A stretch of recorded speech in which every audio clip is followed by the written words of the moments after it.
So what is the relationship between the band The Monkees and whiteout?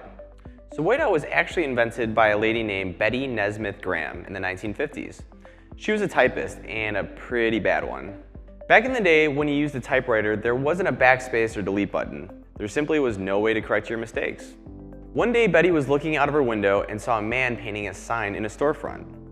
He made a mistake, but instead of redoing it, he took the white paint and painted over his mistake. He continued on making the sign without skipping a beat. She immediately saw how this translated into her mistakes of putting ink in the incorrect places on paper. Betty got to work.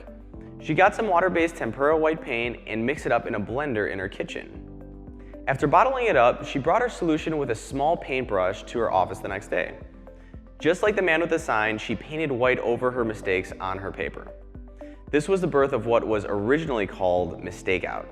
It quickly became an office phenomenon among a lot of other secretaries. However, she didn't even think to sell it for 5 years. Her only helper was her son, Michael Nesmith, who, later in life, actually became a member of the famous band The Monkees. In 1956, demand spiked and she couldn't keep up. She decided to build a small team and bring her product to market. She got her invention patented and changed the name from Mistake Out to Liquid Paper. Her orders really gained traction when she was mentioned in a trade show magazine and got 500 orders from across the country, then another 400 orders from General Electric. She eventually got fired from her original secretary job because, ironically, she made a mistake and typed the name of her new company on a memo to her employer. But that was a blessing in disguise.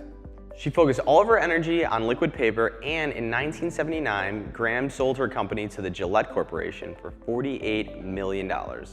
Not a bad payday.